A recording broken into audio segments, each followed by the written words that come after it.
How we doing, gang? Hello and welcome to another James Sinclair Q&A. Chances just putting the tripod so it should get steady.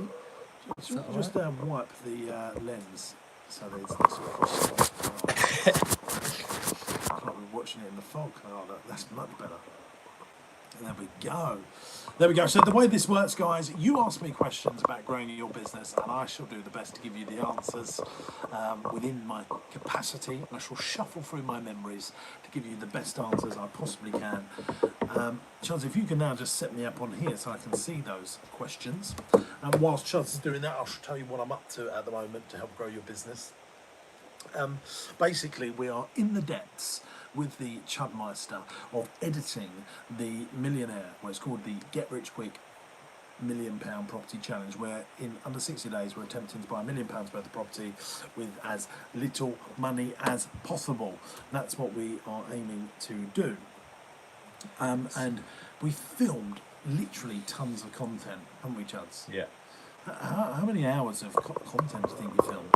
I'm just making it look a bit nicer. Yeah, it is looking nicer. Oh, yes. So, this looks good now. Does that? Oh, hello. Yeah, so we've literally, I'm seeing it edited on the, I'm seeing it moving on my screen. We're back now, guys. We will settle this down as soon as we get going. Basically, we filmed probably a solid 6 days of going along with filming content. That's really going to fall on, I just know it. Can we put something there to stop it from falling? Maybe. Want some bread? A weight at the back. Put something to weigh it down at the back. That's what I'm worried about. There's no leverage for it. I just know it's going to fall. It's on an angle, isn't it? Have you put it on an angle on purpose? Yeah, because it was, yeah. Right, okay. So yeah, we've made tons of content. It's coming out at 7 o'clock on Boxing Day. Make sure you tune in to see if we've succeeded or not. Right now, I don't mind admitting to you, it's hot or cold whether we're going to do it. We're on a 50-50 situation. We're either going to absolutely exceed the challenge or we're going to fail miserably. And the answers will come to you at 7 o'clock on Boxing Day here on YouTube. We'd love to see you there, and it's going to be it's fun, it's entertaining to watch. There's plenty of jokes in, naturally. Why wouldn't there be? So we've put that in as well. But let's get into some of the stuff that I'm up to. I don't know if you've seen our last Under the Sheets in 2020, all the stuff that I'm going to be up to in 2020, because I thought that would be a really good little video to put out. To let you guys know what I'm planning on doing in 2020. And if you haven't seen that video, go and have a look at it, because I think that is one of the big differences between the average business that does just okay and the ones that really excel. It's the ones that really hold themselves to account to put down the proper stuff that will grow their business. And so I've said, yeah, I want to buy this industrial estate, I want to build 22 industrial units, I want to buy some more residential property, I want to buy, I want to go to China and film another YouTube documentary showing us starting a business from scratch, i.e. sourcing products in China, bringing them over to the United Kingdom and getting, hundreds of thousands, if not £1 million worth of sales from scratch. And I want to document that whole journey here for everyone that follows us on YouTube. I also want to grow our YouTube subscribers, because for some reason, I don't know why, but we put so much effort into YouTube and we don't just get as many subscribers as I think that we should. We've got over 30,000 people follow us on LinkedIn, but on YouTube, where we put tons of our effort, for some reason we just don't seem to be getting the subs. We're getting more views and we're getting more comments than any than we've ever done before, which is great, and we're really happy about that. What's this? Raising wildlings. Will you be using any money from your current companies? What to do the property challenge, I think, is what you are talking about there. In terms of how we're going to do this, I think if we manage to get the property challenge over the line, where we buy this £1 million worth of property, we will probably need between £20,000 and £70,000 worth of property. I mean, it's right up to the wire. We're doing the last lot of filming on this Saturday. And that £20,000 to £70,000, I'm going to put the money into that But the second challenge that we're going to bring out on YouTube, which will come out in around June next year, will show me start a business from scratch using none of my own contacts, none of my own money, etc., to make the money that we need to pay me back to buy the property. And then that money that we make, hopefully, we will do it. And if we don't, we will be honest, we'll do something really spectacular with that money, which I think those people are going to enjoy. I don't want to give too much away. But in effect, it's challenge one. Then challenge two will be, this is how much money we now need to make to go and buy those properties, and I will do that in challenge two. So that's the emphasis of what we're trying to do here. So hopefully that answers the question. If it doesn't, please comment, and I shall do my very best to do that. Ranjan's just put, you do deserve a lot more subscribers. Well, thank you, Ranjan. And I've seen that you've got a lot more subscribers than me. I think the difficulty is business owners. It's just not on YouTube. I think there's lots of property investors on YouTube. That's why I think I do really well on LinkedIn, because there's more business owners on LinkedIn, for example. Thomas Parr said, use all your platforms to promote your YouTube. Thomas, let me tell you now, we absolutely do that. And then Daniel Roberts, so true. Oh, look, you guys are just too lovely, aren't you? Cross-channel marketing could be the missing link if LinkedIn's your primary platform, or maybe it's related to different demographics and platforms. Evening, James, looking forward to seeing the big adventure. Thank you very much, guys. They're all the things that we are up to. Here's someone says, just, did you ever catch those scumbags who vandalised our theme park? No, we didn't. We didn't actually catch them. And the police are so busy, but I did hear that Boris is going to give us 20,000 extra police officers, so I'm hoping those police officers will be patrolling the streets and making our businesses safer. Here's an absolute fact for you guys. I mean, we get broken into every single year at one of our sites, at least, probably 3 or 4 a year. Over the last 2 years, and I think about the amount of crime that's been put onto our 11 different venues and locations, including the fire that we had at Cambridge, that we're well into the over the £1 million mark. Some very exciting stuff that I have got to say about, guys, including employing people. We've got some really key new starters starting here in our head office here at Marsh Farm. We've got James, who's coming on to be managing director. Not me, James, there's another James. James Burt, he's going to come along and be managing director for James Sinclair Enterprises, which is our seminar and business trainings, my speaking stuff, and he's really going to be taking it to another level to grow our business. Chudders is just piling me on with laptops here. Yeah, questions. It looks like a Mac shop in here now. So many laptops. So yeah, he's coming along because we're doing such great work, and because of all my other business interests, especially all my property stuff, Teddytastic. Those of you who don't know, we've made now over 1 million teddy bears and sold all those. Yeah, that's a good idea, Chuds. That is Just a in good case the idea. iPhone falls, it lands on. Look at this, what Chuds has just put.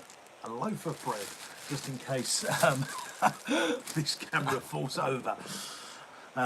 So yeah, we've made over 1 million teddy bears now. We're celebrating that as a business.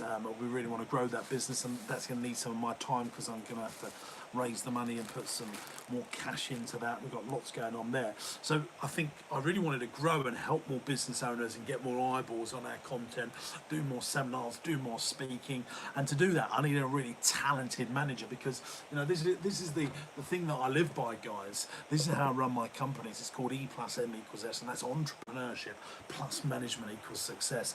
And I think that I'm making all this content, and we haven't got anyone other than Chuds, who sort of puts out my videos but does some videoing stuff for the rest of the business. No one focusing on growing our training, seminars, speaking, writing more books, putting articles out, getting on radio stations, going on the news. I want to do more of that stuff, to grow the personal brand, so that we sell more books, so that more people come to our seminars, more people come and see me speak, and we can help more people. And James is a great guy. He's got a lot of experience within this space. So we're going to be really ramping up the amount of content we put out next year to help more people. And I've got some comments here that I just wanted to get into. Nick May, hello Nick. Hey James, thanks for your content. Do you mentor people one-to-one? I know you train business owners as a group. Hey Nick, I've got one client now. I've had 15 people at the one time where I've coach people one-to-one. It's just that I'm so busy, I find it tough to do one-to-one stuff. However, what I do is, for the right business, I will do a one-off session one-to-one, and then we record that and then put that content on YouTube to help other people. We cut all the personal stuff out. So we are interested in doing that. If you're interested in doing that, just send me a private message on LinkedIn. And James, who I just spoke about, will get in contact with you to see if that's we can do that for you. If you're the right fit, i.e., you've got the right amount of revenues and you have the right ambition and preferably employees, then we will give you a price on what that's going to cost. Or we might even do it for free. Depends on how long it's going to take and how valuable you think you can be to the rest of our audience. Canberra said, I've got a few baseball bats, just saying. Well, thank you, Canberra. If we have any more nasty people that come and break into our sites, we shall remember the mafia that is Canberra to come and help us out. Superb people. I love this YouTube name, Chad. Superb people. I mean, this is great, isn't it? This is great. I mean, I am a little bit happy about this because we used to do, when we've done our first YouTube, I'm talking to Chuds over there, by the way, guys. I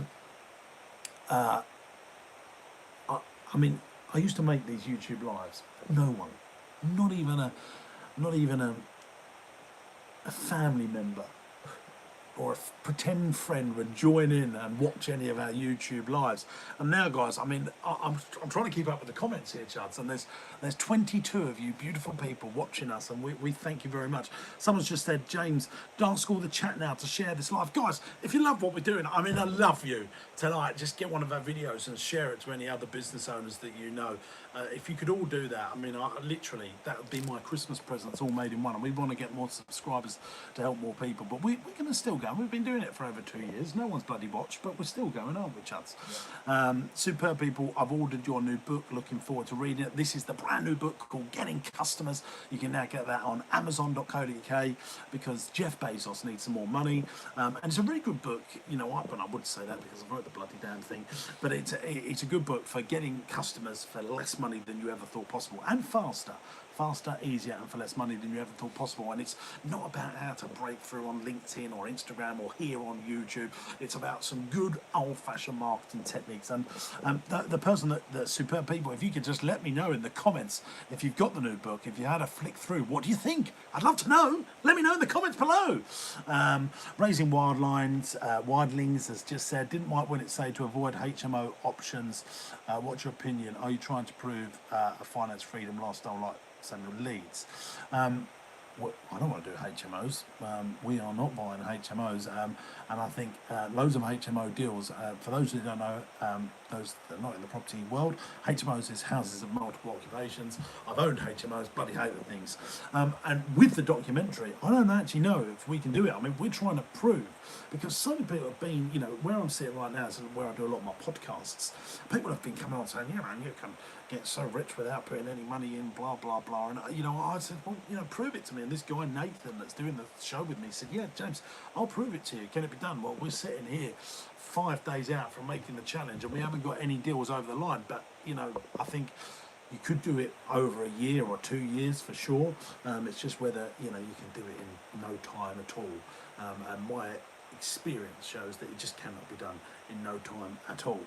Joe Nichols says, hi James, you're smashing it, great to watch. I have the Samuel Leeds bug and struggling to manage my current job.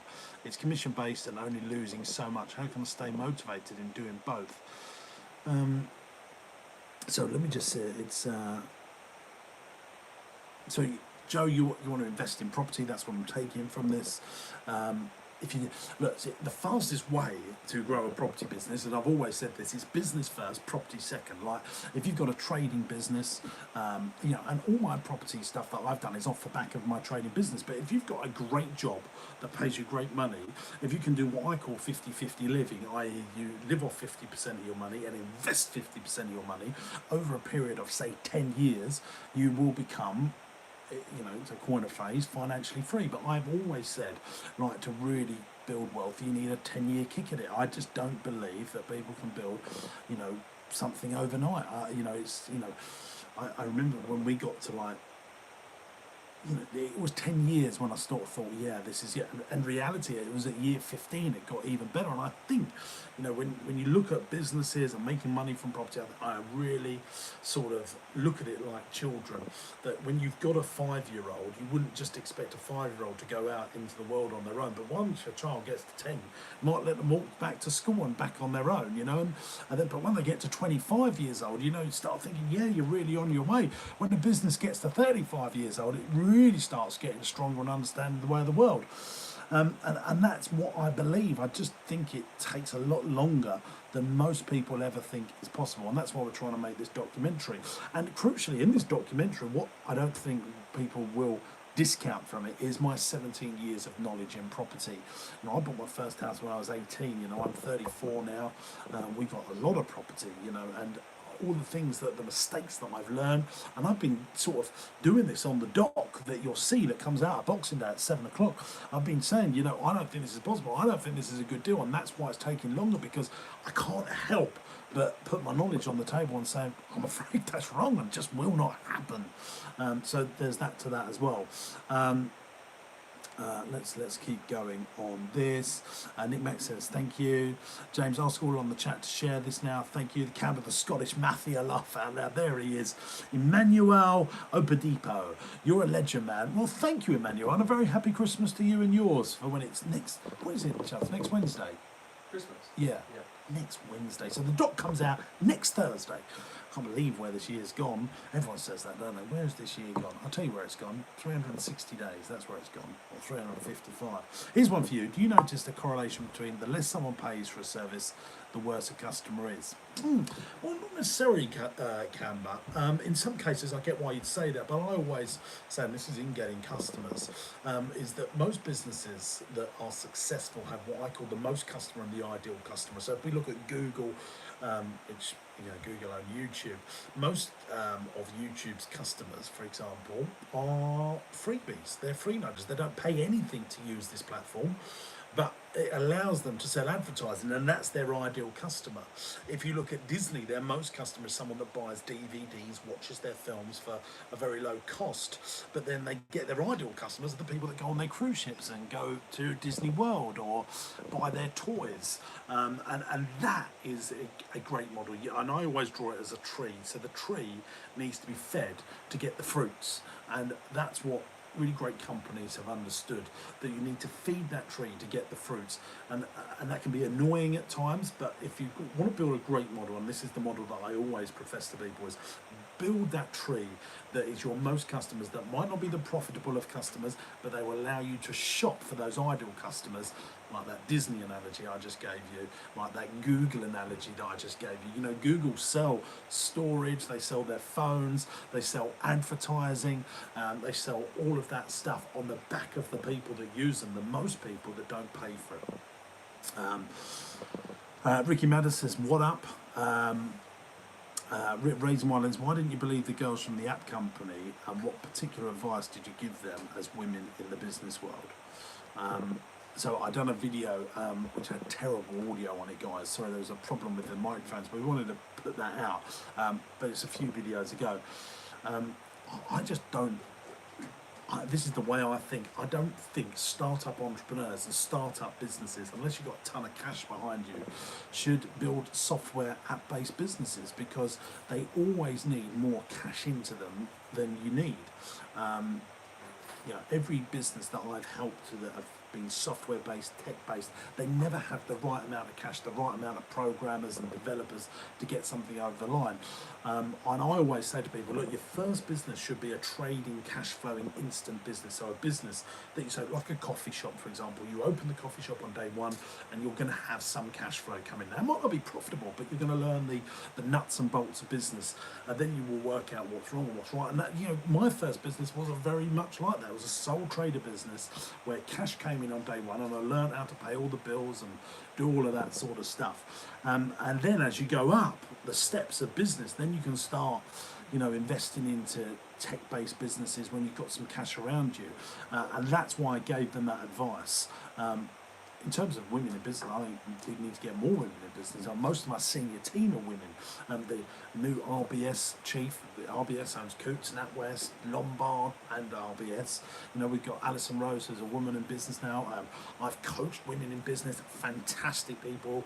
I'm all for more women in business. But the fundamentals there, that's what I had a problem with. I just didn't want them investing in something that I know they're going to need to keep on putting cash into it, and they have no cash flow coming in, and that's the problem with tech-based businesses. Right, let's keep going. Guys, can one of you get me some water if that's okay, my loves? Walter Neelands, hi James, I'm starting a production company filming content and doing photography for businesses.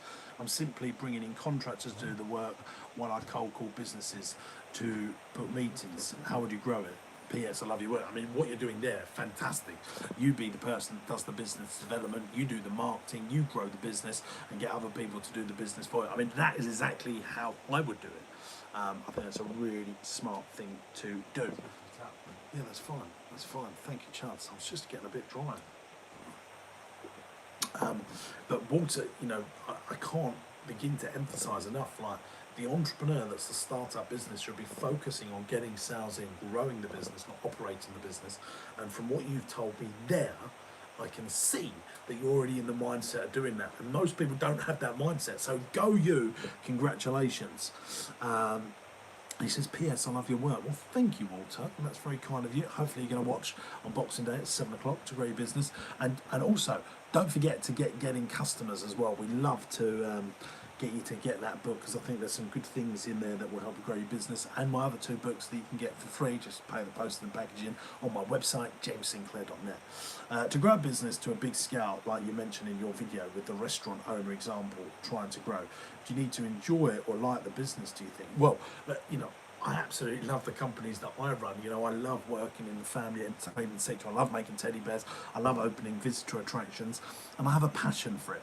And one of the 8 traits of great entrepreneurs, and this is one of the things we've made videos on this before, and I would like to just give some context to why I'm saying this, is when business gets tough, and business does get tough, like when I think about my journey over the last year and a half, I had to pay £1 million out of my personal cash flow to grow our businesses because of problems. We had the fire at Cambridge, and our insurance paid us out £500,000, but it cost us another £600,000 because we paid all the staff when it wasn't open. There were some delays. Then we had the World Cup, and the sun was out, and we had some other trading problems, and because I was passionate about my business, I get through. And I do think if you're passionate about your business, you will have much more of a long game in it. So I hope that answers your question, because when you're passionate about it, you get resilience. Like, I'm passionate about my child.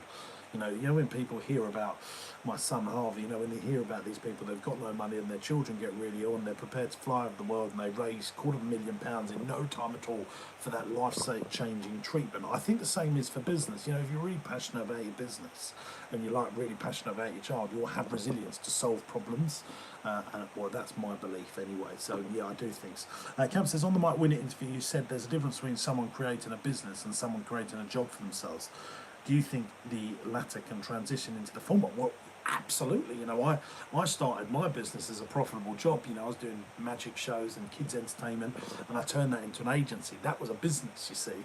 But you need to be in the mindset that you have to go through that transition process from profitable job into profitable business. What I have a problem with is with business owners just setting up on their own, and then they've got nothing to sell at the end, and they therefore haven't built a pension. They've worked a lot harder than someone that's employed.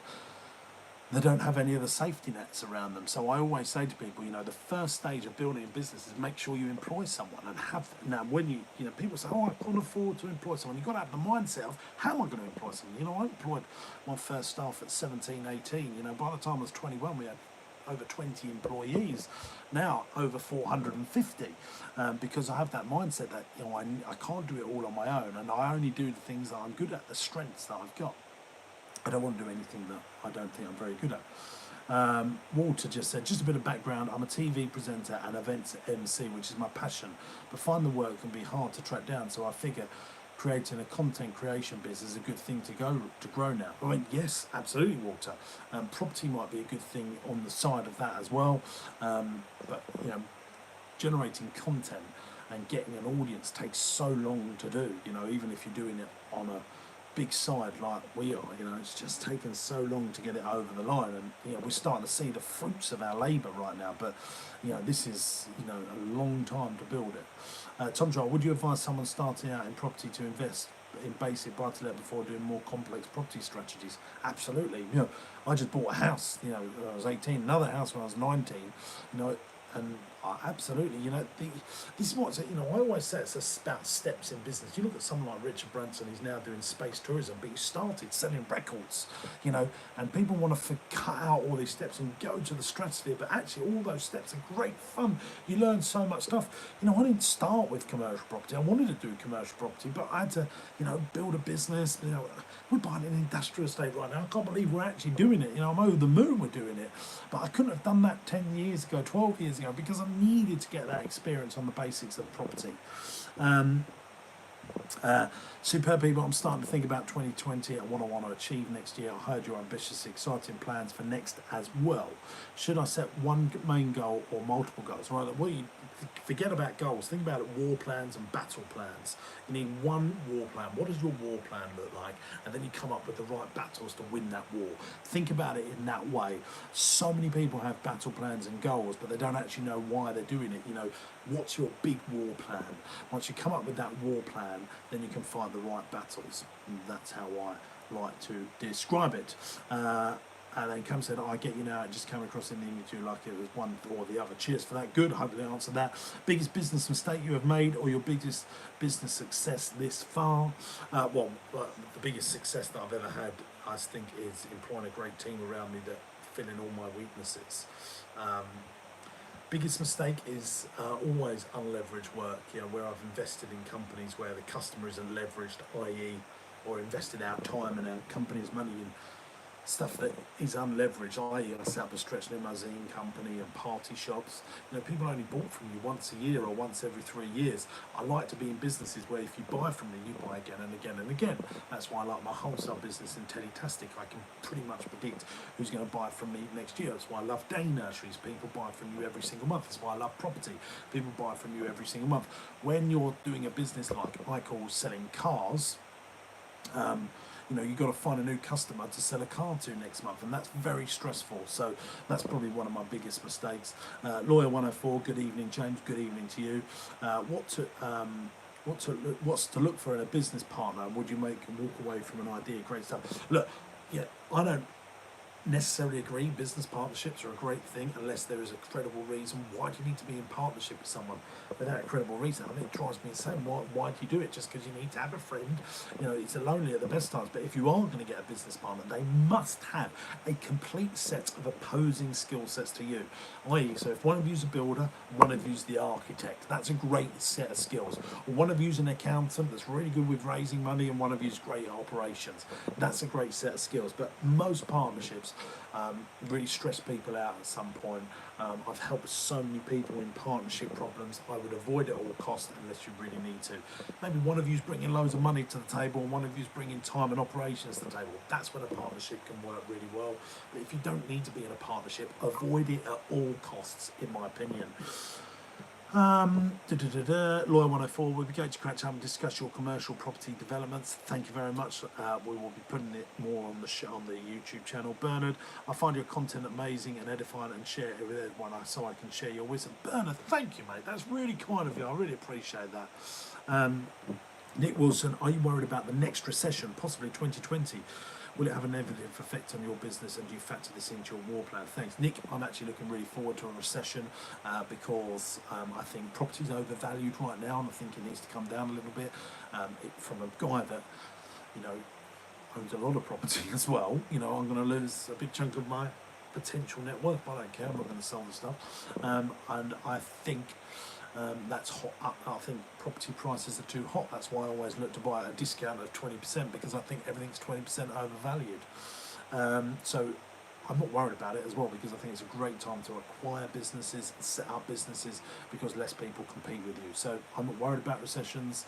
I think they're great, as long as you know how to get customers, and you're aggressive in what you want to do, and you've got a good trading business that instant cash flows. Businesses that rely on contracts, businesses that rely on getting, a board to make a decision, they're the tough ones. But my businesses, day nurseries, days out, family days out, teddy bears, people still buy that stuff, and they did in the 2008 recession. And actually, we really grew between 2008, 9, 10. So it was good news for us. So there we go. Would I like to be a house builder in a recession? Probably not. So I won't do that stuff. But hey, my industrial estate that we're buying and the one that we're building it, and we're going to rent it out to people. So I don't mind. Nick Mack, I'm not passionate about scaling my window and gutter cleaning business whatsoever. I've been investing in single lets, but how can I speed the process up, not to work in it? Sometimes these things just take time, mate. They just do take time, I know everyone wants it all to happen quicker, but property's a bit of a long game. It just takes a bit of time, my friend. And anyone that tells you that it can be done super quick, really look into how they're saying that. What you need to do if you really want to get going is build your business up, sell it, and you get entrepreneur's relief on that, which is the most tax efficient way of making money. Then you've got a lump, and then you can really do property aggressively. And that's why I always say, build a profitable business that makes plenty of money, then you can grow your property portfolio. Simple. Everyone that you meet that does property and they've done it really well, there's always a business first. Alan Sugar owns £1 billion worth of property. How did he do it? Through business. How have I done? Who else? It sounds really big-headed. Our property portfolio worth over £10 million, all through business. That's how I did it. Business. Raising wildlings. Do you think there are many cons in the motivational speaker moment, and to who inspires you other than Richard Branson, and how much do people learn from these people, or just basic business repeated? I think there are some people that in the business training motivational space that are not very good, but I think there's other great people. I think Gary Vee's fantastic. I think there's all the Warren Buffett talks, and there's some great stuff on YouTube, and I do think people are learning stuff from people that have already been there and done it, but make sure they've been there and done it. I saw Joe Malone do a talk, I learned some stuff from her. I do think there are some good people out there, but I also think there's some shocking people out there. Have I learned stuff from going to seminars? Have I learned stuff about marketing from going to seminars? Yes, absolutely. Absolutely I have. That's helped me grow my business faster and quicker. And I just have. I think reading books, you want to be a great leader, be a great reader. But not everyone can read. Some people get more from being in a learning environment. Some people get more from podcasts. But, every industry should be doing some CPD, continual professional development. If you're a lawyer, a doctor, you never stop going to seminars and learning and doing stuff like that. And a business owner should be doing the same. They should be constantly learning, reading, going to seminars, training to be the best version of themselves. Now, it doesn't mean you have to go and pay for get-rich-quick schemes. I mean, people come to any of my seminars, it's not this get-rich-quick stuff there. It's how to, build business successfully and slowly. And I'm saying slow, fast is 10 years. I've always said, I can help you build a profitable business, but it's going to take you at least 10 years. There we go. Walter Nealon's amazing points. Thank you for your time and effort, James. You're a champion. Thanks, mate. What are your best phrases to open with a cold call? I don't really do cold calls because I don't like doing them. So I can't really help you there. And I wouldn't get myself into a position where I do cold calls. What I would do is I would make loads of content and offer loads of value. I would do lumpy mail first of all, actually send stuff in the post. I've sent an iPad to someone, I've sent bottles of champagne if I really wanted to meet someone, I've sent them teddy bears in the post to warm them up. So I go, hey, did you receive my bottle of champagne? Yes, I did actually. I think that's a much better way round. I just don't believe that cold calling is just great. I mean, I know some people are doing it well and not for me.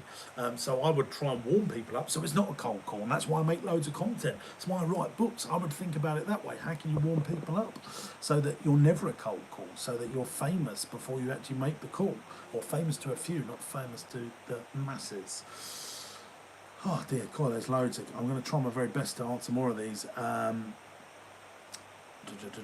Amazing points from somebody. Amazing ones. Gary V says he turned down Airbnb and Uber and he missed out. What have you done and who has approached you which you turned down, wished you took the gamble on? Well, loads of people ask me to invest in a business, but the answer is I don't invest in any businesses other than our own. I always need cash to grow into our businesses. We've CapEx plan of over £1 million next year to invest in our own businesses, more day nurseries, more this, more that, more sites. So I don't worry about that stuff. I get why other people go, I missed out on that opportunity, but I only invest in our own companies. So that's not a problem for me. Now, when I'm 60, maybe that will be a problem for me. But right now, I don't worry about the noise of hearing that stuff because I'm just not bothered about it. I'm just not bothered about it. There's other people that are sophisticated investors. I'm not. I like to invest in our own businesses. I'd rather invest in 3 more employees than in someone else's business. But hopefully that answers your question. I don't know why Gary's bothered about that because he could just do more himself. Joe, no, one business plan you've always dreamed of and not started yet, if there is one. Oh, Joe, there is plenty. It would be around visitor attractions. I want to open a dinosaur park. I am going to try and do that next year. I'll start the work for it to open in 2021. I've always wanted to do that. A zoo. I'd love to own a zoo. I'd love to own a centre park style attraction. All these things I think will happen one day in my life. Ricky Monas, I've just got one through. Oh God, guys, there's too many here. I'm not going to be able to answer all these questions tonight. Wow. Michael Taylor's just, I need to go and get a ferret. Good luck. Thanks for that, mate. Is your new book available in audio format? Thank you for your daily content. It's great. Well, we've recorded it in audio. I don't know when it gets launched on audio. Next year now, Chuds? No, so I've submitted it and it takes 14 days to review. So we've submitted it and we're waiting for Jeff Bezos and his team to say yes, getting customers can be out on audio. Guys, there's so many I just can't go through all these tonight, but hopefully you've enjoyed that because I'm going to go and see my little boy before he goes to bed, and that's important to me. But for me and Chuds, we hopefully see you Boxing Day, 7 o'clock for the Get Rich Quick £1 million property challenge. Can it be done? We're trying to prove it can be done or cannot be done. That is the question. Thanks for watching. Don't forget, hit subscribe and that notification bell, and please share the videos so we can help more people grow their businesses. See you real soon. Bye bye.